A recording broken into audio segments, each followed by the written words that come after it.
Cadastro de reserva garante ou não o direito à nomeação em um concurso público? Meu nome é Agnaldo Bastos e nesse vídeo nós vamos falar sobre esse assunto.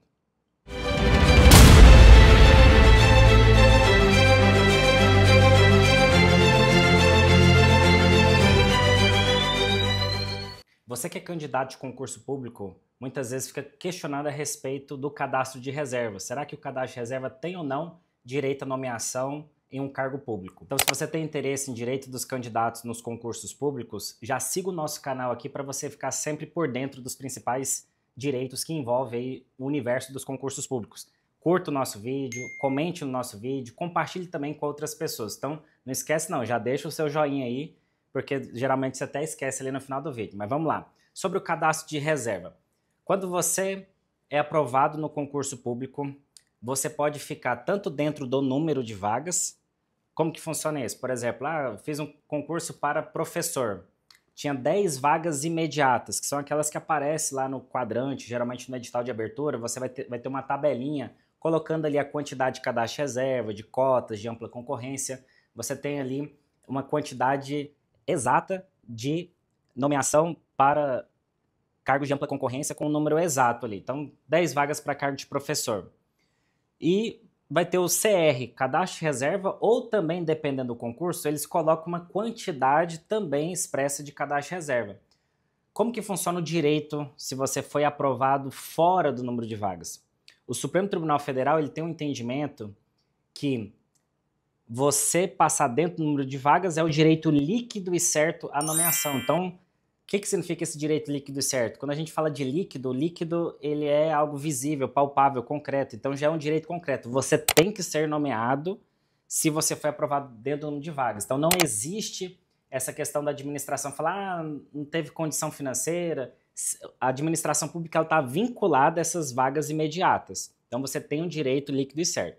Tem uma outra questão também interessante, que o STJ já tem um entendimento claro sobre isso. Quando a banca examinadora, a administração pública, ela divulga apenas uma vaga para cadastro de reserva, ou seja, ela não coloca ali que tem vagas imediatas. São vagas disponibilizadas apenas para cadastro de reserva. Quando o concurso ele é somente para cadastro de reserva, o STJ entende que pelo menos o primeiro colocado ele tem direito líquido e certo à nomeação. Porque não faz sentido a administração pública abrir um concurso, mobilizar várias pessoas ali para estudar, para fazer uma prova de um respectivo cargo e passar todo o prazo de validade do concurso e a administração não nomear ninguém. Ela tem que nomear pelo menos o primeiro candidato. Ainda que a administração colocou lá cadastro de reserva, ela tinha que ter ali a previsibilidade de que durante o prazo de validade do concurso, um servidor daquele respectivo cargo iria se aposentar, iria sair do cargo e isso abriria vaga para uma outra pessoa. Então, quando a administração pública ela abre um concurso público, pelo menos o primeiro colocado tem que ser nomeado em posse quando se trata de casos onde existe apenas cadastro de reserva. Agora, nos concursos de modo geral, onde existe uma quantidade de candidatos ali da ampla concorrência dentro do número de vagas e existe o cadastro de reserva, se você foi aprovado fora do número de vagas, você tem apenas expectativa de direito à nomeação. Esse é o entendimento do Supremo Tribunal Federal. O que é essa expectativa de direito à nomeação? Significa que a administração ela não é obrigada a te nomear de forma imediata. Ela simplesmente, nós chamamos isso no direito de discricionariedade.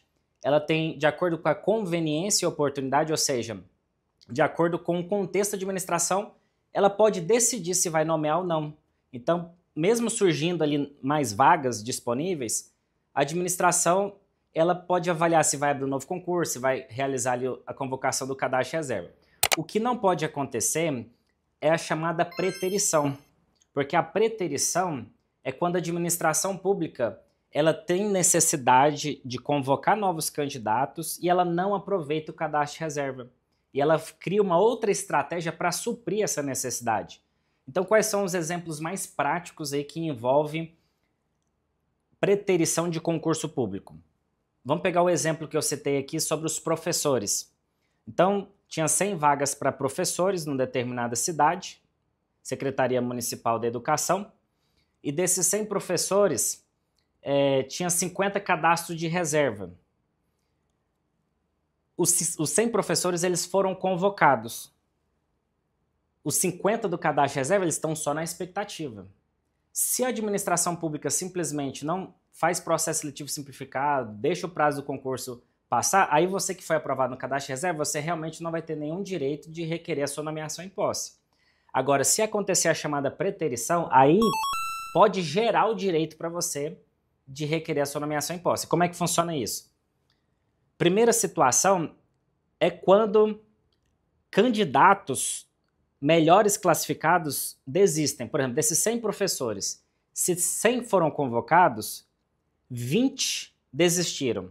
Então, se 100 foram convocados e 20 desistiram, 80 foram convocados. Gerou 20 vacâncias para os candidatos subsequentes. Então, se você está na posição 101 até 120, você está dentro dos 20 primeiros aí do cadastro de reserva, você passa a ter até mesmo um direito líquido e certo. Olha só que interessante, porque a administração, ela obrigatoriamente tem que preencher aquelas 100 vagas. Se das 100 vagas teve 20 desistências, então os 20 subsequentes eles têm direito líquido e certo à nomeação, ainda que estejam no cadastro de reserva. Então, mesmo que você esteja no cadastro de reserva, não significa que é o fim do poço e que não tem mais chance.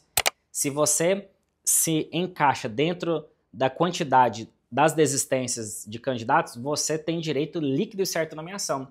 E você não precisa esperar a administração realizar ali a sua convocação. Se acontece a desistência de forma imediata, você pode até mesmo impetrar o mandado de segurança. Porque o mandado de segurança ele serve justamente para isso, para assegurar um direito líquido e certo. Então você já pode impetrar o mandado de segurança. A segunda situação de preterição já não envolve um direito líquido e certo. Ela envolve quando a administração desvirtua o instituto do concurso público. Ela realiza, por exemplo, contratações de temporários. Só que você precisa demonstrar de forma efetiva que a administração está realizando essa contratação de temporários justamente para poder preencher a necessidade desse respectivo cargo. Porque a administração pública, ela pode sim contratar temporários, só que é para atender uma necessidade temporária. Se a administração pública, ela realiza um contrato temporário para preencher uma necessidade permanente, aí que é o problema. Porque o contrato temporário, ele tem uma finalidade específica. Por exemplo, professores, obviamente a gente sabe que na administração pública, os servidores, muitos pedem licença, então tem aquela licença para interesses particulares, tem licenças médicas, tem pessoas que engravidam, mulheres ali engravidam, e aí ela precisa ficar de licença e a vaga não fica disponível, porque a pessoa ela volta depois para exercer o cargo. Então o que acontece? Se a administração pública ela realiza processo seletivo para contratar temporários além dessas necessidades temporárias, aí nós estamos diante de uma preterição. E aí você precisa comprovar isso. Como é que você comprova isso? Você entra nos portais de transparência do seu município, geralmente você digita no Google, portal de transparência município tal. Aí você entra no portal de transparência, você vai lá geralmente na parte que fala de pessoal, recursos humanos, e você vai entrar nesse portal de transparência e verificar se teve convocações, se teve contratos temporários para o mesmo cargo que você prestou o concurso. Se teve contratos temporários, o que você precisa demonstrar? Você precisa demonstrar que a quantidade de contratos temporários realizados alcança a sua classificação. Voltando ao exemplo do concurso de professor, 100 convocados. Vamos supor que os 100 foram convocados, não teve desistência e teve 50 cadastros de reserva e você está na posição 120. Então, no primeiro momento, você não tem direito à nomeação. Só que se a administração pública ela realiza um processo seletivo durante o prazo de validade do concurso público, se ela realiza esse processo seletivo, por exemplo, um ano depois e ainda está dentro do prazo, e ela convoca 40, 50 contratos temporários, a gente está diante de uma situação, se você está dentro dessa posição, por exemplo, 120, e a administração contrata 40, a quantidade de contratos temporários alcança a sua classificação. Aí você passa a ter a possibilidade de requerer na justiça o seu direito à nomeação. Então é importante você verificar isso. Tem muitas pessoas que elas acham que só o fato de contratar temporários ela pode entrar com a ação. É importante você demonstrar que a quantidade ela alcança a sua classificação. Porque se você está numa posição muito distante, vamos supor, tinha 100 vagas disponíveis, 50 cadastros de reserva e você ficou na posição 600. Então você está muito distante e a quantidade de contratos temporários não alcança a sua classificação. Então, essa situação de preterição, ela gera direito para os candidatos. Então nós temos situações de contratos temporários, nós temos situações, por exemplo, de organizações sociais, isso acontece muito na área da saúde, onde nós temos organizações sociais que elas suprem uma necessidade, por exemplo, de enfermeiros, médicos, fazendo uma contratação de pessoas direto para essa organização social, que geralmente administra um hospital, e esse hospital público ele não contrata profissionais da saúde vinculados à própria administração pública, através de concurso. Então, quando acontece isso, existe também a preterição. Quando acontece cessão de servidores públicos, quando acontece algum tipo de situação que a administração, ao invés de convocar o candidato aprovado em concurso, ela terceiriza, ela cria alguma outra modalidade para preencher aquela necessidade. Se o seu concurso está com prazo de validade em aberto, se aconteceu algo nesse sentido de preterição, você pode sim ingressar com uma ação para requerer a sua nomeação em posse. E se o seu concurso ele já encerrou o prazo de validade, você ficou no cadastro de reserva e você, através desse vídeo, ficou sabendo que houve preterição, você pode entrar com uma ação judicial. Se tiver dentro de 5 anos, que é o prazo prescricional, você pode requerer a sua nomeação em posse. Tá bom? Ficou claro? Se você tem alguma dúvida sobre esse tema, pode deixar aqui nos nossos comentários que nós vamos responder a sua dúvida. Se você gostou desse vídeo, curta o nosso vídeo, se inscreva no nosso canal, compartilhe esse vídeo também com pessoas que você sabe que precisa de ouvir esse conteúdo e eu conto com você no nosso próximo vídeo.